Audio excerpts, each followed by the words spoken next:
para você fazer um exame na sua vida. É uma palavra para te levar a pensar e a refletir. É uma palavra de Deus para o teu coração. Então vamos prosseguir. Versículo 47, Marcos, capítulo 10. Versículo 47 diz assim: assim que ouviu que era Jesus de Nazaré, começou a gritar: Jesus, filho de Davi, tem misericórdia de mim. E aqui eu quero te mostrar uma coisa, deste cego paradoxal, deste cego que na verdade enxergava, deste cego que tinha uma percepção acuradíssima. É dito, e é verdade, que quando alguém perde um sentido, um dos sentidos, os demais sentidos são aguçados, meio que para que compense a perda do sentido. Então, se alguém perde a capacidade de enxergar, a sensibilidade da audição amplifica. A sensibilidade do tato é amplificada. É meio que um recurso do corpo para compensar aquele sentido que ficou deficiente. Bartimeu perdeu os olhos, arrancaram-lhe os olhos. Mas na verdade Bartimeu enxergava. Bartimeu tinha uma visão. E ali, sentado no lugar certo, na hora certa, à beira do caminho, não desistindo da vida, não se lamuriando, mas esperando no Senhor, esperando algo da parte de Deus, um socorro que a terra não podia lhe dar, um socorro que César, com todo o seu poder, com todo o seu recurso, com todo o seu tesouro, não poderia lhe dar. Bartimeu está à beira do caminho. Ele está esperando algo de Deus. O que é que você espera de Deus nessa manhã? E ele tinha uma visão de oportunidade. Veja, o texto diz: assim que ouviu, ele ouvia. Sabe, ele percebia, isso que eu quero lhe dizer, o que estava à volta dele. Às vezes alguém não tem a percepção daquilo que está à sua volta. Não consegue perceber. Eu estudei na Universidade Federal de Alagoas. Fica dista daqui, do centro da cidade do Rio Largo, poucos quilômetros, alguns minutos. E a maior parte dos meus colegas estudavam e eram de Maceió. E eles vinham muitos da Ponta Verde. Muitos vinham lá da parte baixa, da região das praias. E enquanto que eu chegava em poucos minutos, porque aqui o caminho para a universidade é pela BR, é rápido para chegar, eles vinham de coletivo, aquele pinga-pinga, né? Para aqui. Levavam um tempo terrível, em pé às vezes, porque não tinha como sentar no transporte. E era muito mais fácil para mim, que morava em Rio Largo, chegar na aula do que eles, que moravam na cidade, mas que enfrentavam uma dificuldade muito maior. Talvez alguém, olhando para Rio Largo e comparando com a capital, porque nós somos cidade satélite de Maceió, aqui é a região metropolitana, esse nome bonito, né? Metropolitana de Maceió, né? Então, quem mora lá, na capital mesmo, então tem o privilégio de ter a universidade dentro da capital.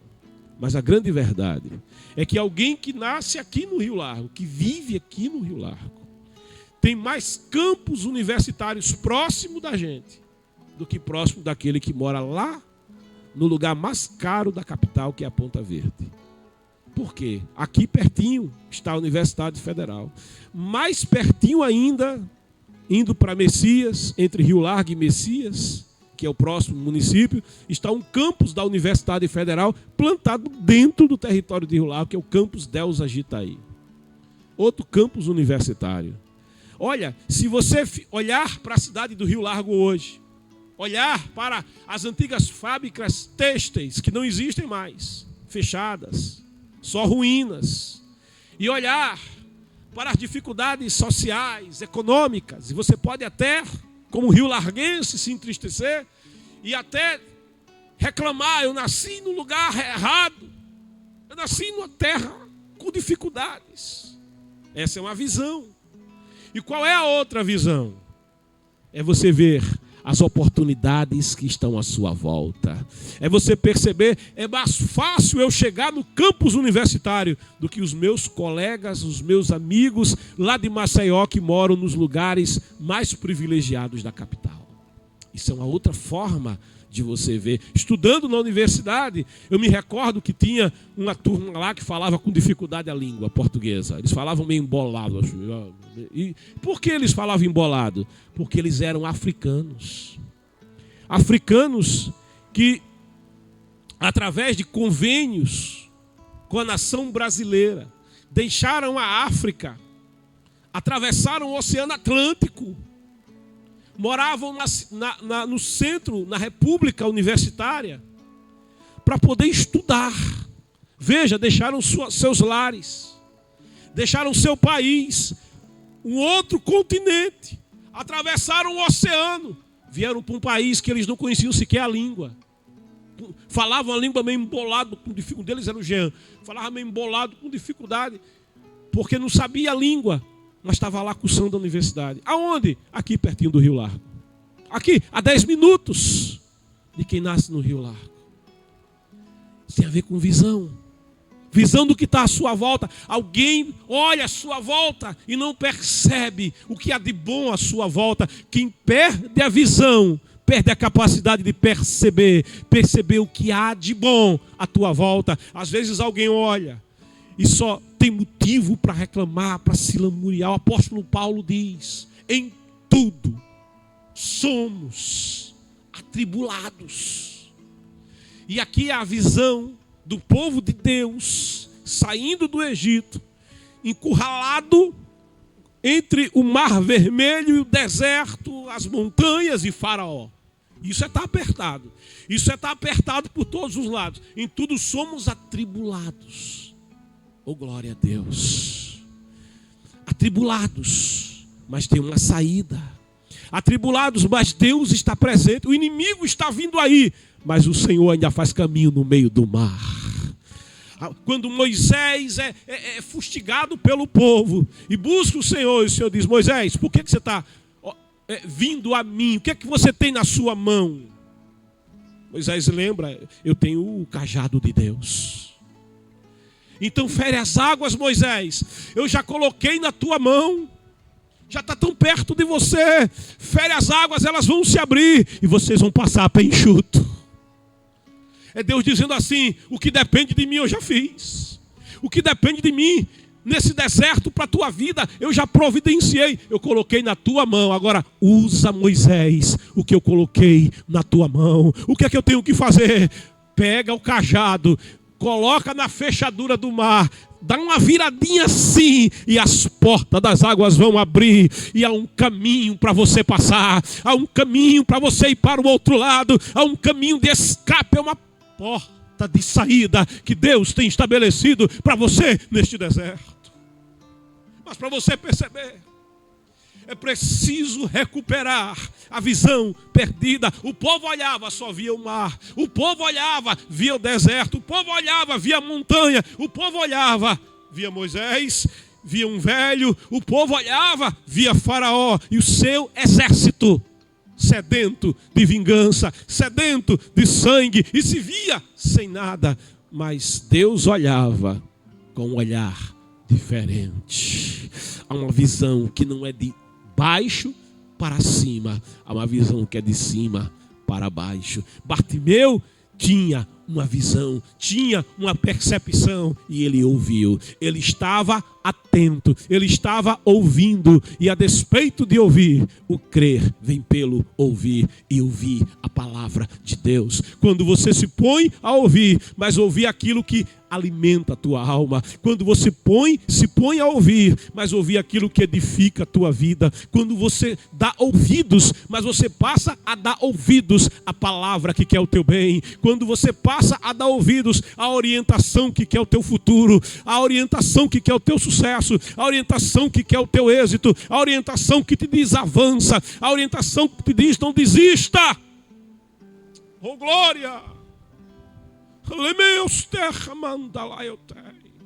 É diferente de quando você passa a ouvir aquela voz que diz desiste, aquela voz que diz olha, com você não vai dar certo, aquela voz que diz era melhor não ter nascido, era melhor ter morrido, tira a tua própria vida. Quando você escolha ouvir a voz de Deus desta manhã, abre os teus ouvidos, diga: Senhor, toca nos meus sentidos, Senhor, toca nos meus ouvidos, para que eu tenha uma percepção diferente. Bartimeu estava na beira do caminho, estava no lugar certo, estava na expectativa, e os seus ouvidos estavam atentos. E ele ouviu. Assim que ouviu, Bartimeu estava atento, ele usava os sentidos que Deus lhe deu da forma correta. Ele usava os sentidos que Deus lhe deu para perceber o que tinha à sua volta, que podia lhe favorecer. O que tem à tua volta, você já parou para perceber o que é que Deus colocou à tua volta? Aquilo que está cercando a tua vida, aquilo que está tão perto de você e que você olha e não nota, e que você olha mas não percebe, você passa mas não consegue achar a porta de entrada. Aleluia. Glória a Deus. Sabe Davi? Davi, quando vê o gigante Golias, na sua 80ª ofensa, quando ele vê Golias que durante 40 dias, de manhã e de noite, desafiava Israel. Sabe, ele era o empecilho à vitória de Israel. Israel formava fileiras de manhã. Soldados estavam do lado de cá, perfilados, batalhão, companhias, oficiais, o rei na retaguarda. A estratégia tinha sido feita lá, diante do rei, na tenda real. Os planos de guerra, todos traçados. Os planos de guerra, todos estudados. Como será a batalha? Logo cedo de manhã, soa o chofar.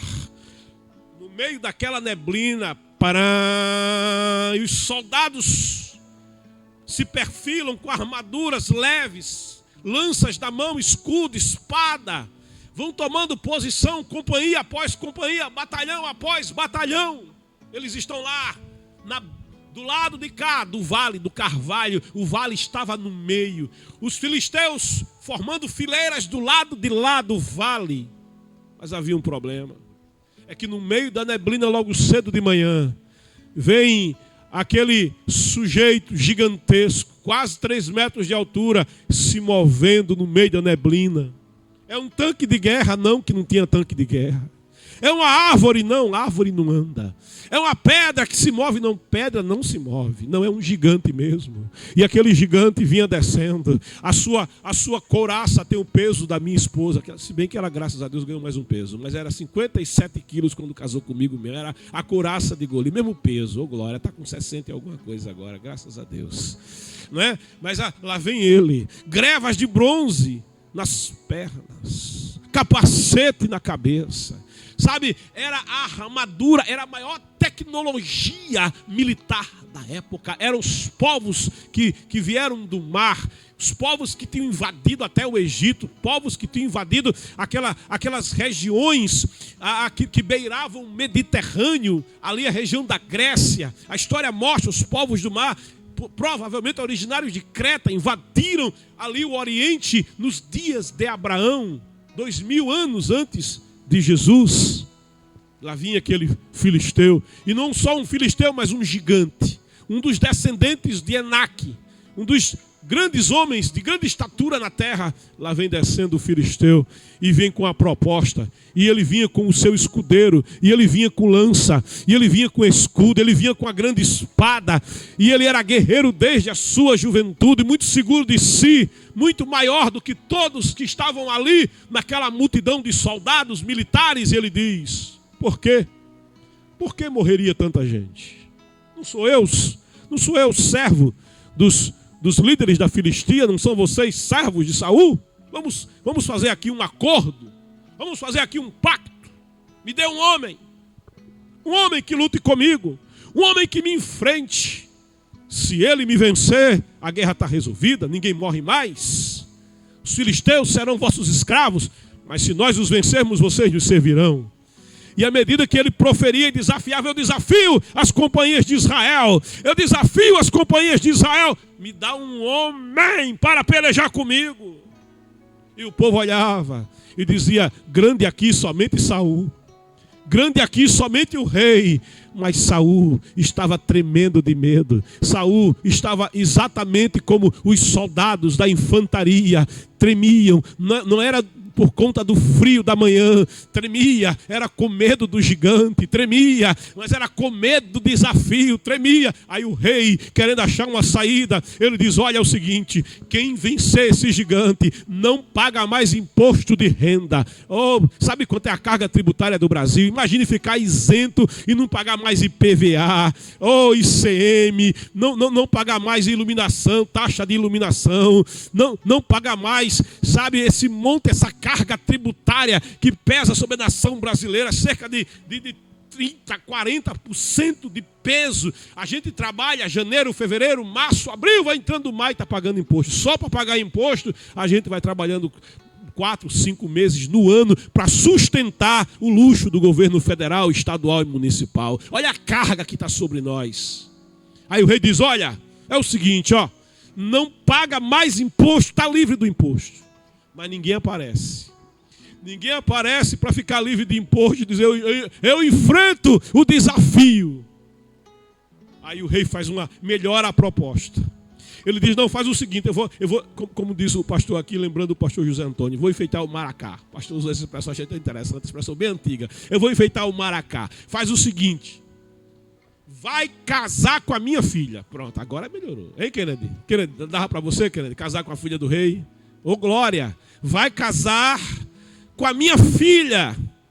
Vai ser genro do rei. Vai sentar na mesa do rei. Olha que coisa boa. Vai sentar, olha, vai sentar à destra do rei, né? Ao lado do filho primogênito do rei. Que coisa maravilhosa. Vai ser recebido na família do rei. Mas ninguém se colocou. Ninguém se pôs a enfrentar o desafio. Ninguém se colocou para enfrentar o que estava diante de si. Mas Jessé, o belemita, Jessé, cujo nome significa Deus existe. Eu tenho uma verdade de Deus para você: Deus existe.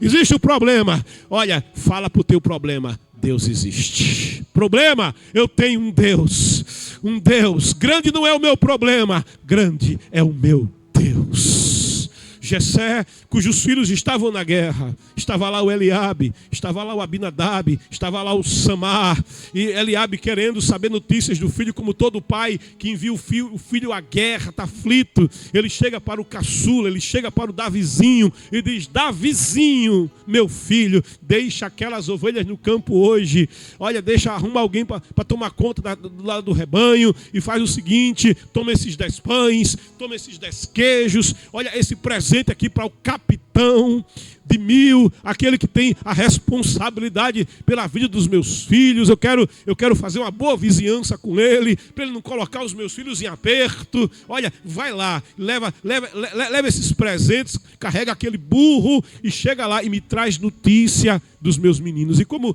você é muito criança, sabe, me traz uma prova de que eles estão bem. Lá vai Davizinho. Oh, glória.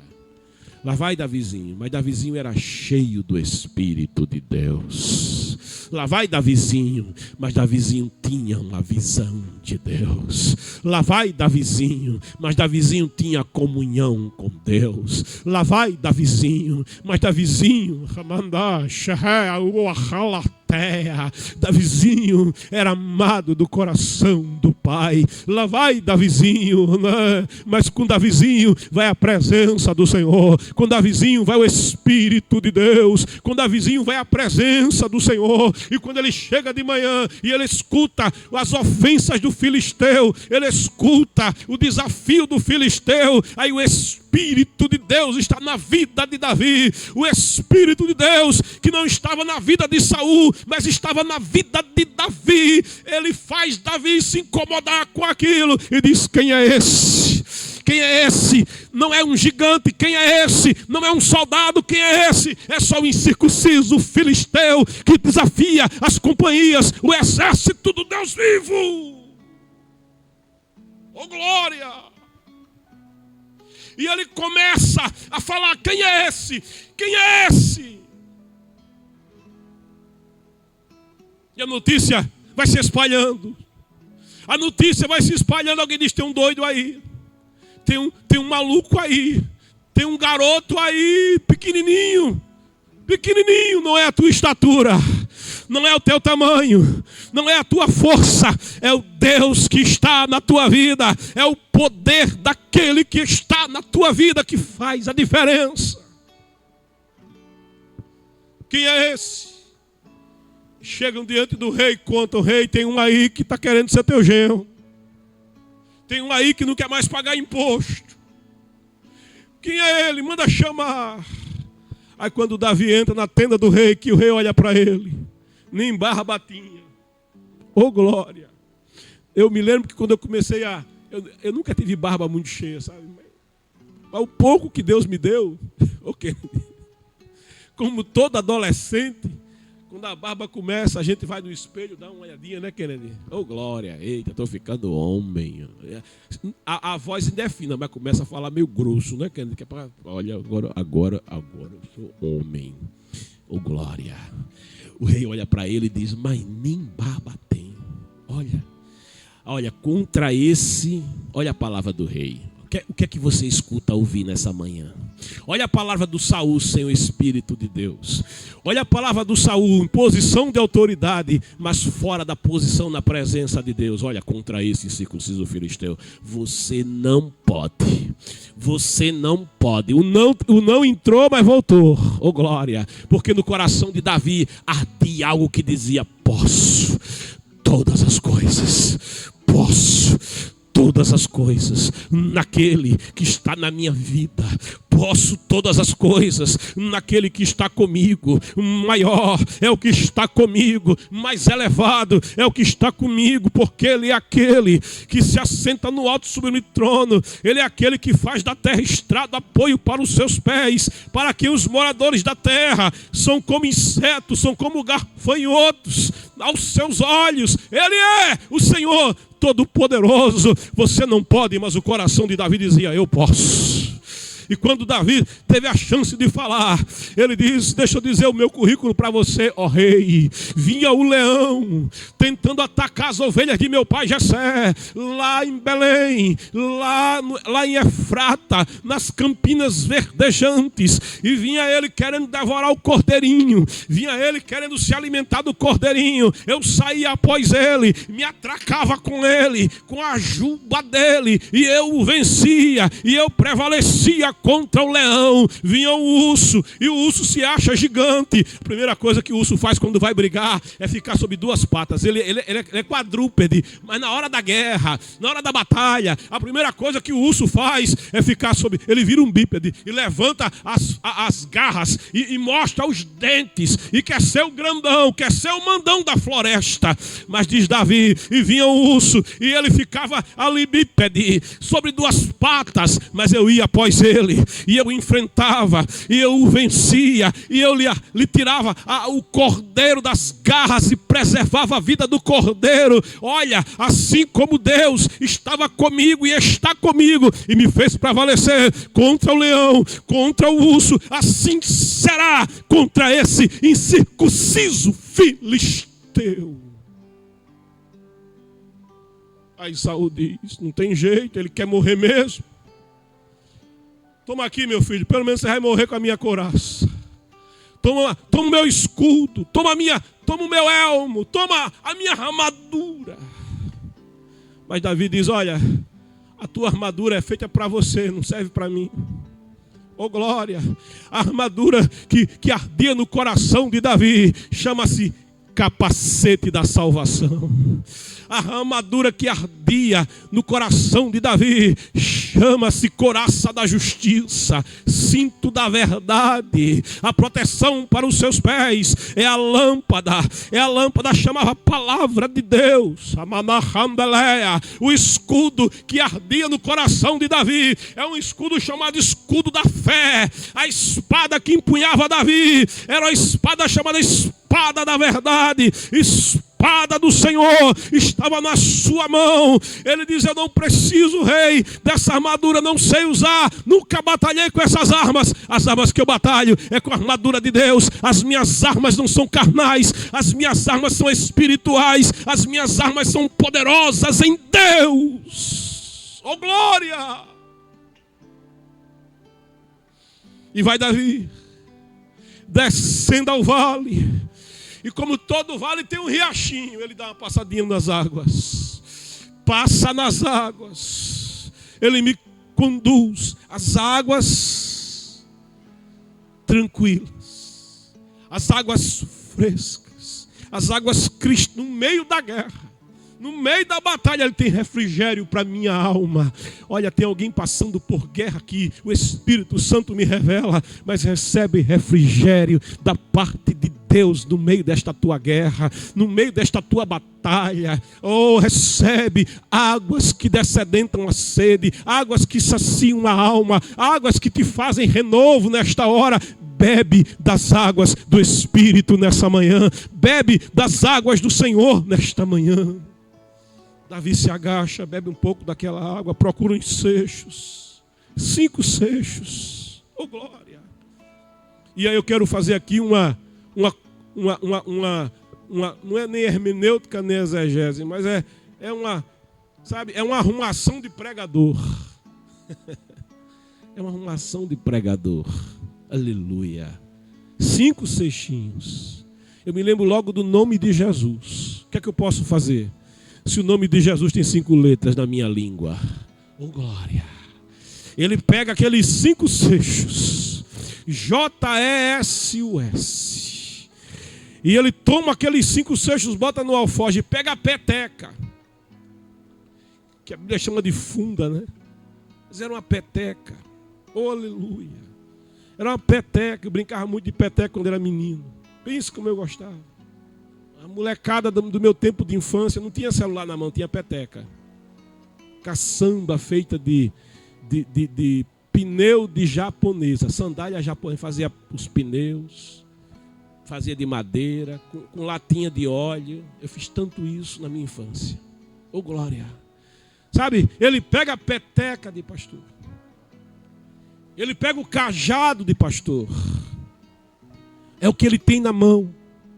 O que é que você tem na sua mão? O que é que Deus proporcionou à tua volta? Davi tinha um riacho. No riacho tinha umas pedrinhas. Aleluia. Davi está usando aquilo que Deus colocou à sua volta. Davi está usando a percepção que Deus lhe deu. A visão que Deus lhe deu. Ele escuta o marulhar das águas do riacho passando lá embaixo. Tem um riacho. A visão diz: tem pedra lá embaixo. Ele desce ao riacho, pega as pedras. Ele está usando os recursos, mas é só um seixo. Você sabe o que é que o gigante tem? Ele tem uma couraça de bronze. Ele tem um capacete na cabeça de metal. Ele tem um escudo de bronze. Ele tem uma espada, ele tem uma lança. A lança dele, sabe, ela é como o eixo do tecelão. Somente a ponta, é a ponta que pesa 7 quilos. É o peso da massa olímpica que se usa nos arremessos, que um atleta tem que treinar com ela. Sabe, ele é um monólito. Ele é como um tanque de guerra. E você está usando, eu estou usando os recursos que Deus me deu. Recebe a palavra, usa os recursos que Deus te deu. Mas é tão pouco. Usa os recursos que Deus te deu, mas é tão pequenininho. Usa os recursos que Deus te deu. Oh, glória! Você vai prevalecer com os recursos que Deus colocou na tua vida. Não é os recursos que vai te dar vitória, é o Deus que te proporcionou estes recursos que vai te fazer prevalecer com eles. Davi utiliza os recursos que Deus colocou ao seu dispor. Usa a peteca. E quando o filisteu olha para Davi, quando o gigante olha para Davi, não tem couraça, não tem peitoral, sabe? Não é soldado de guerra, não é o campeão de Israel, não. É o quê? É o quê? Um pastor é um tomador de conta de ovelha. É um empregado, cuidador de ovelha. Ele o despreza. E ele, no seu desprezo, ainda diz: eu sou um cão. Para você vir a mim com pedra. E com esse pau na mão. Oh, glória. Davi diz: olha, você pode confiar em armadura. Você pode confiar em escudo. Você pode confiar em capacete de ferro. Na obra do ferreiro. Agora eu confio no Deus dos exércitos. Eu vou de encontro a você. Não em nome de pedra. Não em nome de cajado. Eu vou de encontro a você. Não é em nome de peteca. Eu vou de encontro a você. Não é em nome de rei Saul. Eu vou de encontro a você. É em nome do Senhor dos exércitos, Yahvé Savaote. O Deus todo-poderoso a quem você tem afrontado. Oh, glória! E ele nem precisa usar todos os 5 seixos. Ele pega só a primeira letra. É o J de Jesus. É o nome sobre todo nome. É aquele que disse tudo que pedires ao Pai em meu nome, e o Pai vai conceder. Ramás, nada recebestes, porque nada pedistes. Pedi em meu nome. Leus tua raia. Se coloque na presença de Deus. Oh, glória! Usa a procuração que Ele te otorgou. Usa a procuração que Ele te deu. Em nome de Jesus. Tudo que pedires ao Pai em meu nome. É o nome que diz o apóstolo Paulo. É o nome sobre todo nome. Diante de quem todo joelho no céu e na terra e debaixo da terra, grande, pequeno, branco, preto, pardo, vermelho, importante, sem importância, famoso, sem fama, rico, sem riqueza, poderoso, sem poder. Ele diz: todo joelho se dobrará, todo diante deste nome, todo joelho se prostrará, a boca vai ter que abrir, a língua vai ter que funcionar, o mundo vai ter que falar e dizer: Jesus Cristo é o Senhor, Jesus Cristo é o Senhor, Jesus Cristo é o Senhor, para a glória de Deus o Pai. Ele é soberano.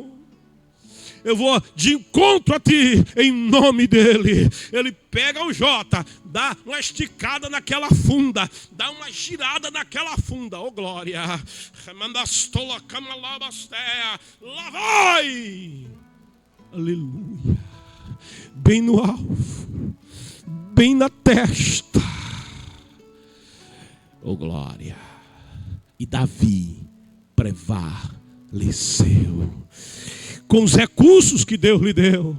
Bartimeu está na beira do caminho. Ele não tem muitos recursos, ele está pedindo esmola. Mas ele ainda é capaz de ouvir. Escuta nessa manhã a palavra de Deus. Ele ainda é capaz de ouvir. E quando ele escuta, quando ele percebe, ele reage como reagiu Abraão. E ouvindo Bartimeu, que era Jesus de Nazaré, ele faz como fez Abraão, sentado meio-dia na tenda, sentado meio-dia no calor, mas ele olha e ele vê lá adiante quem vai chegando, ele vê lá adiante quem está chegando na sua casa, quem está chegando até o seu acampamento. Ele não espera nem chegar, ele levanta e vai de encontro àquele que vinha. Tem um que está vindo de encontro à tua casa nessa manhã. Tem um que está vindo ao teu encontro nessa manhã. Sabe o que Abraão faz? Ele não espera ele chegar, mas ele levanta e ele vai receber o Senhor. E chegando ali, ele diz: não passa o Senhor do seu servo. Não passa. Esse é o lugar, Hadash. Esse é o lugar, Degué. Esse é o dia, Las tua raia. Há 25 anos ele esperava aquela visita. Há 25 anos ele esperava aquela bênção. Há 25 anos ele peregrinava esta promessa. Há 25 anos ele não desistiu da visão. Há 25 anos ele esperava no Senhor. Não passa o Senhor este dia pelo seu servo, mas fica o Senhor com o seu servo. Tem água na casa do teu servo para o Senhor beber, para o Senhor lavar os pés. Tem alimento para o Senhor. Não vai adiante, mas fica com o teu servo. Odá, Menash. Eu quero. E o Senhor fica com Abrão. Oi, pergunta onde é que está Sarai, tua mulher, por esta época daqui, ano que vem. Oh, glória, ela terá em seus filhos um braço. Ela terá nos seus filhos, ela terá nos seus braços um filho, a quem vai amamentar. O dia da promessa chegou. O dia de viver a promessa chegou na tua vida, Abraão. O dia de viver a promessa chegou no lugar e no tempo da vontade daquele que não se adianta, daquele que não se atrasa. Não precisou inseminação artificial, não precisou genética. Deus usa o que ele colocou à disposição de Abraão. O que é que Abraão tinha? Um corpo já cansado. O que é que Abraão tinha? Um corpo que já não tinha mais vigor. O que é que Sara tinha? Um útero estéril. É um recurso tão insuficiente. Deus transforma o insuficiente em mais do que suficiente. Recebe a palavra. Deus transforma o insuficiente em mais do que suficiente. Ele é a suficiência para a tua vida.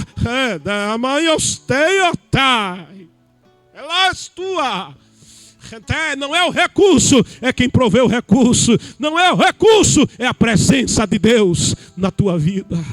É isso que faz a diferença. Alguém vivia nas cavernas. É um mito da filosofia. Vivia dentro da caverna. Uma população inteira, geração após geração dentro da caverna. Eles nunca viram o sol. Eles nunca viram o mundo lá fora, só a caverna. Só a realidade de um lugar escuro. Mas um dia alguém achou a porta de saída da caverna. Atraído pela luz, vai para o lado de fora. E ao ir para o lado de fora, ainda que os olhos ficaram bastante ofuscados, conseguiu aos poucos enxergar. E enxergando pela primeira vez, ele viu o verde das gramas, ele viu o verde das árvores, ele viu as cores e o perfume das flores, ele percebeu o canto dos passarinhos, ele viu o azul celeste, ele viu as aves que percorriam a imensidão celeste, ele pôde ouvir o marulhar das águas, ele pôde contemplar a cor do oceano, e ao ver toda aquela maravilha, ao ter aquela visão de um mundo que ele desconhecia, voltou à caverna e disse para quem estava na caverna: há mais lá fora, há mais. E começou a contar tudo que viu, toda a maravilha que viu, mas tinha um problema: quem estava lá dentro da caverna, quem estava com a sua percepção atrofiada, não conseguia imaginar, não conseguia sequer pensar naquilo que nunca tinha visto, naquilo cuja notícia jamais antes tinha recebido, não conseguia intuir aquilo que aquele outro lhe falava. Parecia que era um louco, falava de um céu que tinha cor, falava de campinas que eram verdejantes, falava de música, falava do barulho, do barulhar das águas, falava de peixes, falava de animais, falava de maravilhas, falava do céu, de estrelas. Isso não existia, era certamente um louco, um alucinado. E o prenderam como se estivesse fora de si. Sabe por quê? O mito da caverna diz: eles não tinham capacidade para perceber mais. Mas nesta manhã, ainda que você tenha perdido a capacidade de enxergar, ainda que você tenha perdido a capacidade de ouvir, ainda que você tenha perdido a capacidade de fazer, ainda que você olhe e não veja em você capacidade, eu ministro sobre a tua vida a capacidade que vem de Deus, a visão que vem de Deus, a percepção que vem de Deus, os sonhos de Deus para você vão além do que você pensa, diz a palavra, além do que que você sonha e além do que você imagina, o mesmo Deus que é poderoso de fazer, diz a palavra, muito mais e além do que pedimos e imaginamos, segundo o seu poder, que em nós opera. Naamã, o Ciro, ele não aceitou que seria curado mergulhando no Jordão. Mas os servos tiveram uma visão que ele não tinha. Que as coisas simples, elas são úteis na mão de Deus. Deus trabalha nas coisas simples da tua vida. Olha, você veio até aqui, você trouxe tanta coisa, tanto presente, tanto ouro. Ele disse que basta você tomar banho. Basta você tomar banho e está resolvido. Oh, glória! É o recurso que Deus colocou, é o Jordão. Lá em Damasco tem rios melhores, mas aqui Deus colocou esse Jordão aí, ó. São os recursos que tem aqui. É simples, você despreza, mas Deus é Deus que opera nas coisas simples. Sabe um suíço? Ele veio ao Brasil. Estando no Brasil, o carrapicho, quem já andou aqui pela linha do trem, Kennedy, é cheio de carrapicho. O carrapicho se agarrou na roupa daquele suíço. E o suíço, que era um cientista, pegou o carrapicho, achou interessante, porque lá na Suíça não tem carrapicho, só tem aqui. No Nordeste, então, tem muito. Em Rio Largo é uma benção. Ele pega o carrapicho, colocou no vidrinho, levou para o laboratório, colocou no microscópio, observou, olhou bem de perto o carrapicho e disse: que maravilha, não tem cola, mas se agarra. Que maravilha, não tem cola e nem precisa de cola, mas se apega a tudo. E observou, e baseado no que ele observou no carrapicho, ele inventou, Kennedy, o velcro. E é usado no mundo inteiro. E aí a gente fica imaginando quanta gente que reclamou do carrapicho. Quanta gente que se aborreceu com carrapicho. Eu ia para a escola, às vezes chegava em casa cheio de carrapicho. Oh, glória. Um monte de carrapicho. Aquele suíço, numa coisa tão simples, ele pôde enxergar uma maravilha. É os recursos que Deus colocou à tua volta que serão úteis para dar a tua vitória.